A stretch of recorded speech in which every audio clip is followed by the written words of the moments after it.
Welcome to the Drama Teacher Podcast, brought to you by Theatrefolk, the drama teacher resource company. I'm Lindsay Price. Hello, I hope you're well. Thanks for listening.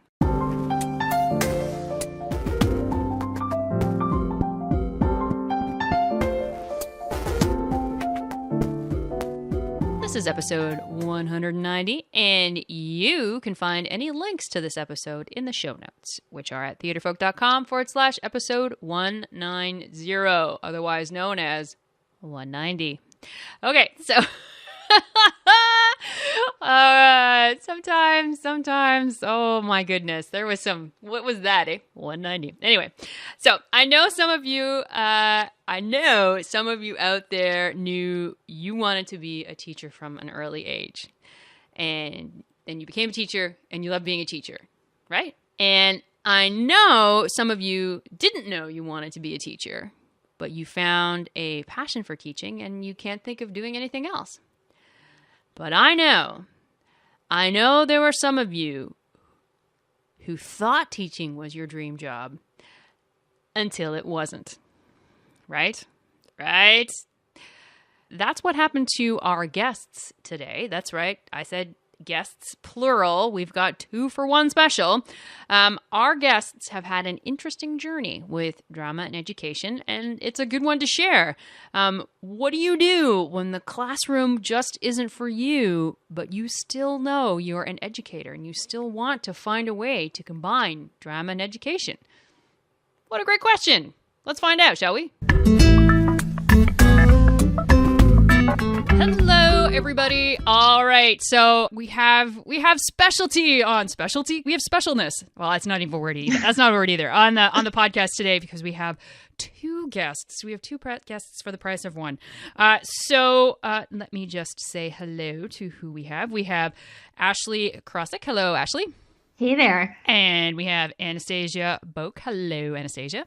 Hello. And so this one's really fascinating because this one could have been done in person. Yeah, actually. Because we're in the same area, which is why this podcast came about. But Ashley, you are in one of you. One of you is in Fort Erie. Yeah, that's Anastasia. I had a 50% chance. Yeah. Is in Fort Erie, which is the town, well, not the town, the biggish town that is close to where I am in Crystal Beach. Basically, can you see Buffalo from your window? I actually can from our bedroom window. There you go. And Ashley is in St. Catharines, which is a bigger city, just a little way down the ways. So thank you very much for coming on the podcast today. Yeah. Absolutely. We're very excited. Yeah, our pleasure. And what is really interesting to me, and I think that is going to be interesting to our listeners, is that both of you seem to have had a starting point with your careers in educational theater, and which is not where you are now. You sort of have had an interesting journey. Yeah, right. It is that way, yeah. Yeah, so both of you started out, both of you have degrees in drama and education. We both do, yes. Cool. So what I'd like to start off is that what made you want to take that path? Like why did drama and education speak to both of you? Absolutely. Okay, I will start. I'm Anastasia. And since I was at a young age, I was always introduced to different elements of theater by my family.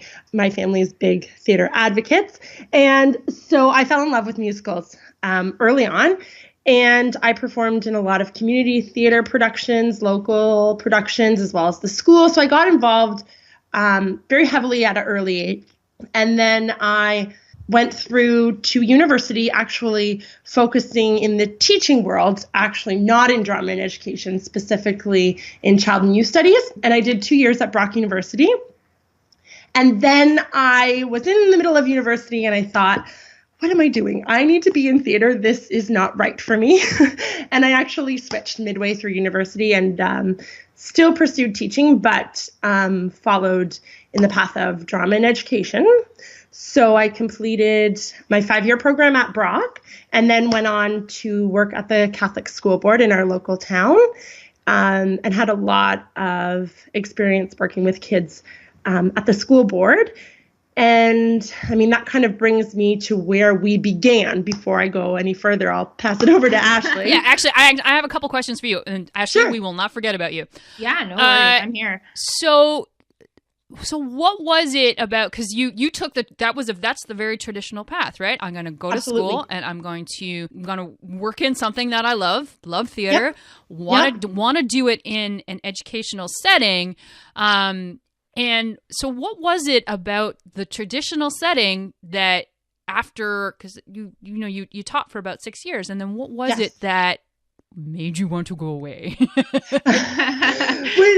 Which sounds kind of harsh, but it is and it isn't. No, you know what? I think it's important. I think it's important that because there's lots of people who take the traditional. I'm a product of that too. You take the traditional path and you think that it's the only path, and you think it's the path that's going to work for you. And how awful it feels sometimes when it doesn't work. Absolutely. As if you're wrong. In the school system now, there is only so much time allotted for the arts. And I say that as the arts, I was in elementary, so I wasn't in a high school setting. And we did only have so much time to do that. And that was obviously my passion from day one, right? So the more I could do that, the better. So I got more involved by running the school musicals and things like that at the schools that I was working at. But I still saw a direct reflection on the kids of how important the arts were. And I wanted to pursue this further beyond the 30 minutes we were allowed to try to do dance and drama and art and everything else once a week. I wanted to pursue this further and give children an outlet where they could come weekly and a few hours weekly and pursue this even further. Oh, I love that. I love that answer because we automatically assume, wrongly, I think, that if somebody leaves teaching after 6 years, it's because they hate teaching. Right. So I just think that, okay, that's well done. Nice answer. Thanks. Okay. So Ashley, and first of all, I have to say, only because I am a Disney freak, that the fact that you have performed on the Disney Wonder and the Disney Dream is, you get points. You get points on my book. Yes. But talk about, okay, so because you started exactly in the same way. You have a drama and ed. Mm-hmm. So talk about why that, and then why not? Sure. So kind of like Anastasia, I kind of grew up in the theater as well.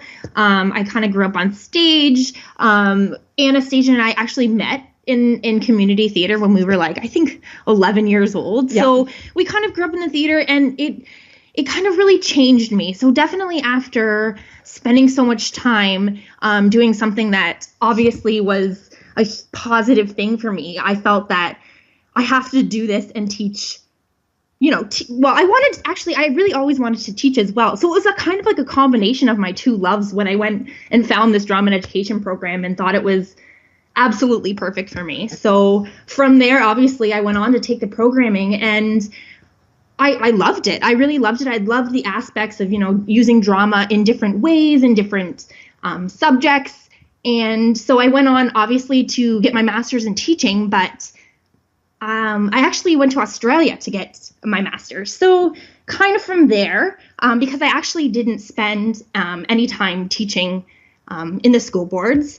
From there, I got my master's, and I kind of just changed my mind about things a little bit. So I kind of traveled and saw the world and saw different ways different cultures use the arts and drama. And I thought that, just like Anna, you don't really get enough time in schooling to really explore a lot of those things. So I thought, actually I came back, and then I went to the Disney Dream and the Disney Wonder, kind of got to explore my performance side a little bit more, which was kind of where I thought I wanted to go.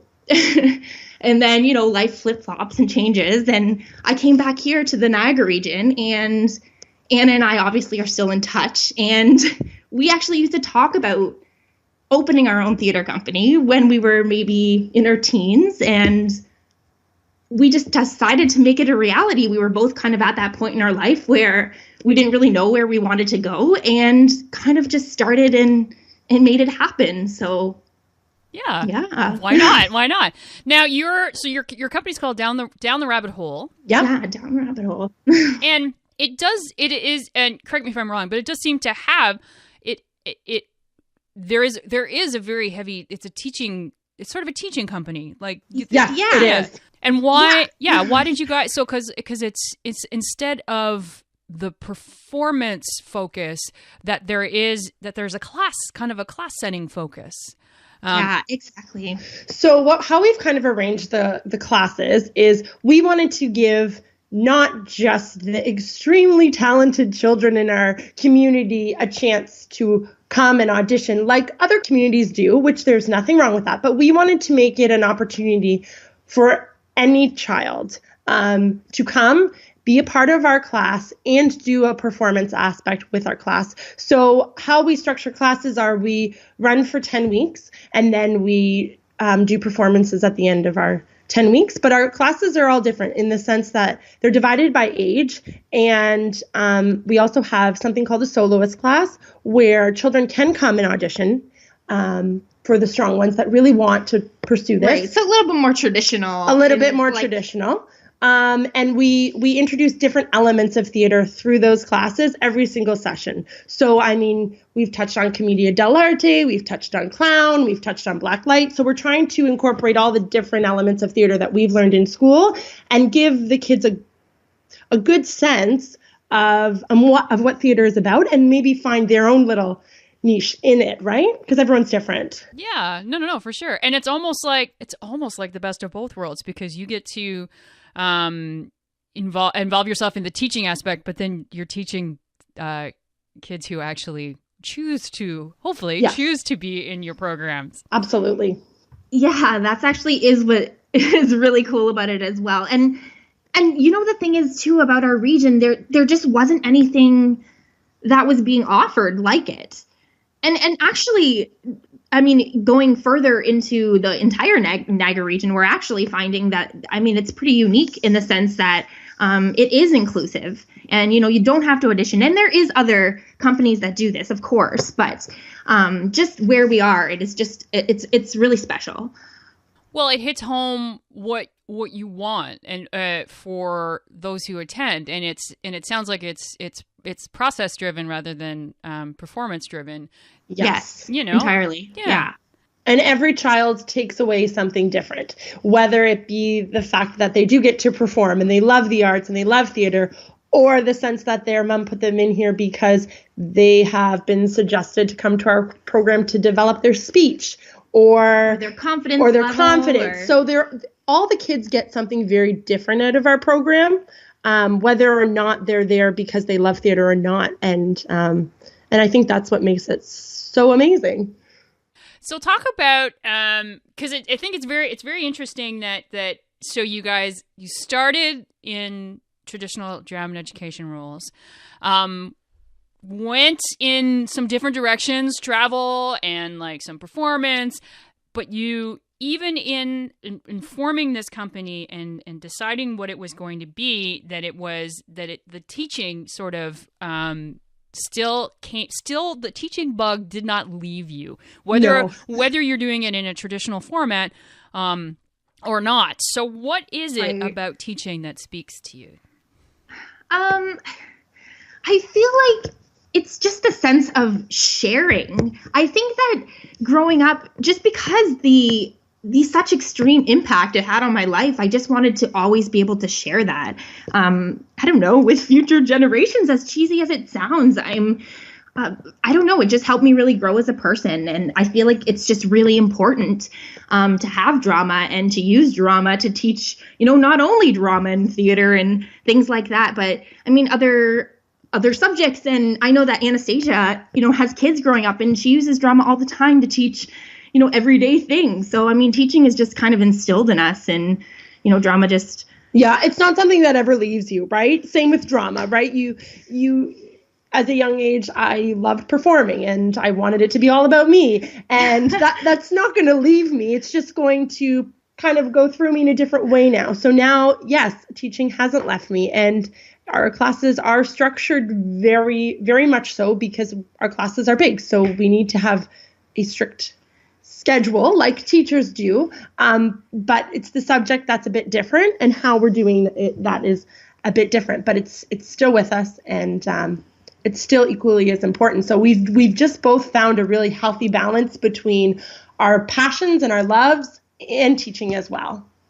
Well, there's lots of folks out there who run as far away from the teaching aspect as possible. And drama is really interesting because there's that notion of it's all performing or nothing. Right. And then sometimes, and I'm sure you both have met these folks where they go into the professional world and they don't make it, so they choose teaching as their default, which is never a great idea. Right. And I think that combining, having that impetus to teach drama is something that's, I don't know. Maybe just because I just think I think it's unique. Yeah. And I mean, I definitely tried it. I tried working at the school board, and I did love it. But I didn't feel like, for me, it wasn't where I was meant to be. I was meant to do things differently, in a different sense. And now I feel like I am where I'm meant to be. And that's the balance. Where some teachers I know, yes, have a lot of friends who were in the drama department that have pursued to be teachers. And I mean, they're doing really well. They're incorporating drama as much as they can in their classrooms in different senses. But this is where I'm meant to be. And I think Ashley too. Oh, yeah. And we have a lot of creative freedom ourselves as well with, being the owners and not having to adhere to, let's say, a curriculum or whatever. So, I mean, like, we are free to teach maybe something that is new and has just come up, and not that teachers are not, but, sometimes they do have restrictions and things like that. So, I don't know, we just feel like just the allowance that, having our own company has been given to us, it's pretty awesome. So, how long is this? How long have you guys been working on this company? Yeah. So, I know we started about February 2013 ish. So about 4 years. Awesome. Okay. So in the past 4 years, so what would you say has been the biggest learning curve? So instead of teaching in a traditional format, you are in this own world where you basically get to design the curriculum, if you want to use those terms. Yeah. So what's been the biggest learning curve? Well, actually, I'm going to go here because when I went to school to get my master's in teaching, I was kind of learning how to be a teacher, right? So when I did come into the drama classroom, I did have a little bit of problem kind of letting go of quite the structured kind of lesson. I feel like Anastasia has a little bit more of, a flowy attitude, and I was very structured. I wanted to do it just like a classroom, and that kind of got me in a little bit of trouble. So that was my kind of struggle getting over that. Of course, now 4 years down the road, it's a little bit easier, but I definitely had that kind of teacher mindset in me, and I had to let go of that just a tad in the different environment that we were in, of course. Yeah, and I feel also when we initially began, we just began with having theater classes. And so this many years ago, I said, okay, well, we need to put together something at the end of these 10 weeks because theater is about being able to perform in front of a live audience, and the children get something out of that they don't just from class. So, our biggest challenge, I think, from day one to now is, okay, we have 10 weeks with these kids and essentially 10 to 20 hours with them. We got to put a whole show together in 10 to 20 hours. And we do. So that says something a lot about the kids as well, because here are these kids ages 4 to 16 that take what we're giving them, go home, learn it, practice, and come back and can do a performance. So I think that's the biggest learning curve for me every single time is putting together this show in 10 weeks. Well, and because the kids change every time, so it's not absolutely. So you can't actually go, okay, this is the structure that's going to work. Oh, yeah. Guess what? And we are, and the cool thing is we are getting repeat people. So it is getting easier, right? And finally, after 4 years. But yeah, it's cool to see the kids coming back as well. Yep. What do you think is, so if you get to as you get to plan everything, what do you think are the most important skills that you want your kids to take away? What are the things that you think are the things that you really want to try to teach them? Well, I think the things we try to teach them, we do so in a way that they're not realizing they're learning. And I think we do that on purpose. Number one is we want the kids to have fun, and we want them to learn things on their own too, because it's about development in my mind. So confidence is definitely a major thing. I would definitely say confidence as well. I mean, if we're talking about like theater elements, I mean, like Anna says, we are all over the board with that one. But I think basically we want them to get out of it maybe better communication skills. We want them to up their creativity and things like that, problem solving skills, working together as an ensemble, collaboration. Those are the most important things. I would say it's not really about, the final product of how well they danced in the number we taught them, or, how well they remembered all their lines. Like, it's not. And it's about friendship too. And you can see the bond that really kids have made, because we've become who we are because we had that friendship, which developed in theater. And those are life things that are so important. And I think you can really see those happening in class. Well, isn't it I think that the friendships that happen, when you're working on something together, that's something that will stay with them. Yeah. 100%. Absolutely. I love the idea of that because it's quite true. Like, because it's not a classroom situation, so it actually has to be fun. Yeah, I know, definitely. So that's I'm like, oh, teacher, but no. Well, the balance just must be. It just must be well, and I guess the thing you can do is that you can. Are you guys always sort of looking for and identifying those moments? Then like, oh nope, got to change that for next time. Oh, absolutely, yeah, absolutely. We are literally always changing our lesson in the middle of the lesson, of course, as teachers do as well. But sometimes when we think, oh, this structured activity is going to work great because it worked great in the classroom, doesn't necessarily work in the space that we're currently in, or the situation or the environment. Or the mood of how the kids are acting. Like, we try to do like a guided imagery with them, and they're all giggling and they're all really silly, and we need to change that right away, right? So, which of course still happens in teaching as well, but yeah, it's just a different situation, and often they've just spent all day in school. So they come there to have fun, and we have to realize that as well. Sometimes they don't always want to learn about commedia dell'arte and things like that. So we kind of have to have that balance. So what do you think that being in this environment and working with students in this way, what do you think is your best attribute? Ooh, this is a good question. Your whole life has led to you being in your the words are not coming. Not in this situation. Doing your classes. Led to them. Yeah, doing your classes. Everything's led up to doing your classes. So what has served you well? Maybe I can answer for Anastasia. And I'll answer for Ashley. That would be a good thing. Love it. I think Anastasia's best asset is definitely her ability to be adaptive and flexible. Like I was saying before, I am a little bit more structured and organized. Well, organized, yeah. Yes, organized.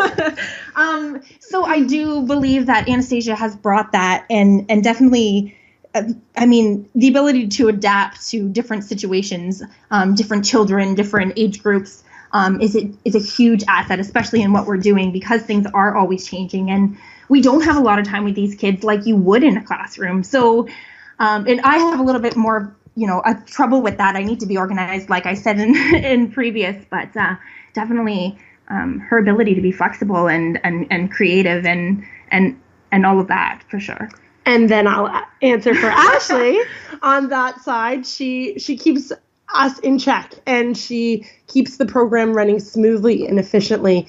And she's really great at seeing the kids and realizing their needs and fitting that into our programming, and kind of assessing the children and seeing what they can do, and developing our lessons and our programs based on those kids. And I think we together as a team work really well, because we both are very different, but then come together to create a fun, organized, balanced class.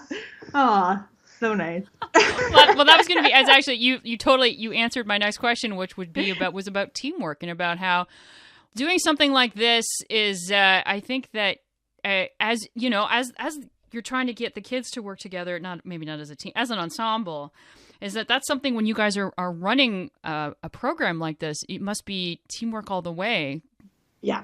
Yeah, you know what? It definitely has. And to be honest, I know that Ashley is really good with the older kids. So it could be because I have young children myself, but the 4, 5, and 6-year-olds, you need me to get their attention. You need me to do that. I can do that. And so Ashley kind of steps back with the little ones, and then with the older ones, she takes the stand. And I mean, that also works well too for us, but yeah, it's definitely different than, being on your own and being a teacher in a classroom, to having that partnership and having the ability to, bounce off of them during your lesson. I mean, like, sometimes I just get a loss for words and I forget completely what I'm even talking about. And I know I have a partner who I can just look at and she picks up, right where I left off. So definitely in a sense, it's definitely different than a classroom. Yeah. In the way that I believe it's better. I mean, you got double trouble and, somebody there always to kind of pick up. Yeah. Yes, double. That goes on a T-shirt, right? It's double trouble. Yeah, teamwork all the way. Teamwork. Oh gosh. So where do you guys see yourself in 5 years? So you have it established. You've been here 4 years. You still clearly love doing it. Where is the future for you guys? Well, I mean, we've gone from 16 kids to 70, and there is a big new theater actually being built in Fort Erie at the high school. And I mean, obviously our dream is to pursue it further. We would love to branch out and do shows, audition for shows, those kinds of things. But we also want to maintain our kind of theater school-ish that we have established. And I don't know, we are trying to do some more outreach to different community events, like the Taste of Fort Erie.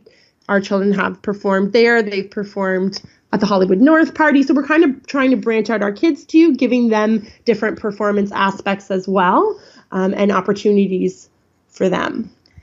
Yeah, and I mean, we hope to grow more, of course, and keep offering different things. I mean, right now we currently offer a few specialty classes, like an improv class and things like that. But we would love to offer a more variety, maybe a larger age group, older teenagers. Right now we currently only really go up to about 14 years old. And obviously, if there's still a need, then we hope to expand and grow and keep, teaching the kids of our community, because there's a lot of them and they need this. Yeah, they do. And there's a lot of talent.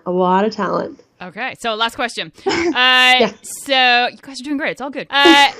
So I think that this is something that I think particularly educators and drama educators sort of kind of should keep in the back of their heads, because it's not, when you're performing, it's more about, it's as you said, it's you, I'm me, it's all about me, I'm on stage, it's me.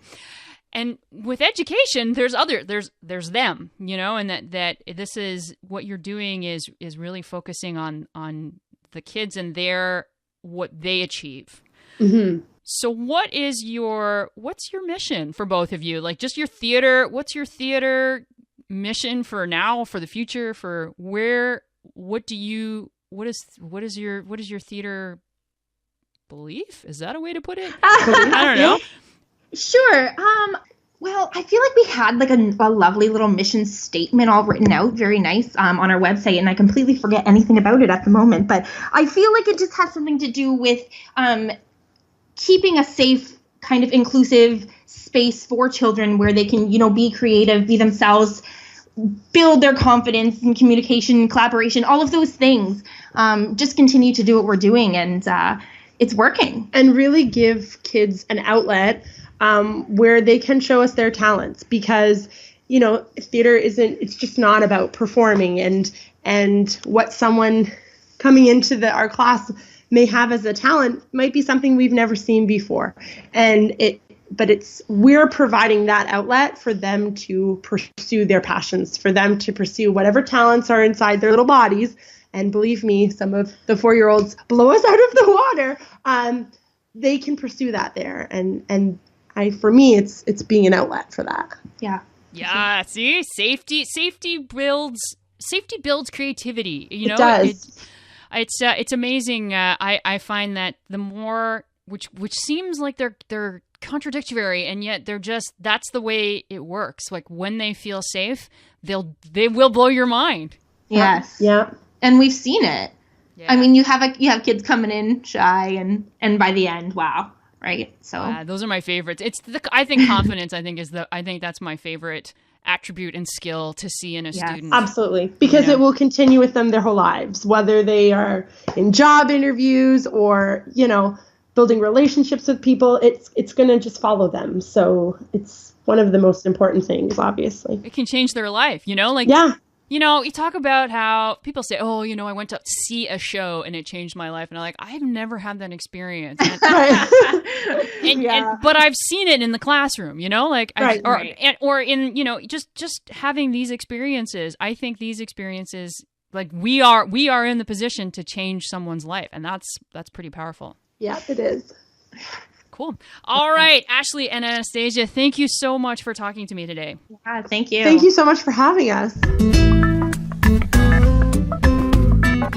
Thank you, Ashley and Anastasia. Before we go, let's do some Theatrefolk news. Any links to today's episode can be found in the show notes at theatrefolk.com/episode 190. Listen, if you are producing one of our plays, we really want to hear from you. We want to see a picture, maybe some rehearsal footage. Maybe you want to share a struggle or a success. Maybe this is the first time your school's ever put on a play, or you've had a student who had a remarkable transformation, or maybe you just had a really fun time with one of our plays. We want to hear about it, and we want to brag about you. We're doing production features that showcase you and what you are doing and what your students are doing. We want to share your story so that others can see how a show might be done, but to also, we just want to celebrate what you're doing. All you have to do is send the info to us at tfolk@theatrefolk.com. We want to hear about your experience, and we want to share your experience. Finally, where can you find this podcast? We post new episodes every second Tuesday at theatrefolk.com and on our Facebook page and Twitter. You can find us on youtube.com/theatrefolk and on the Stitcher app. You can also subscribe to the Drama Teacher podcast on iTunes. All you got to do is search for the word Theatrefolk. And that's where we're going to end. Take care, my friends. Take care.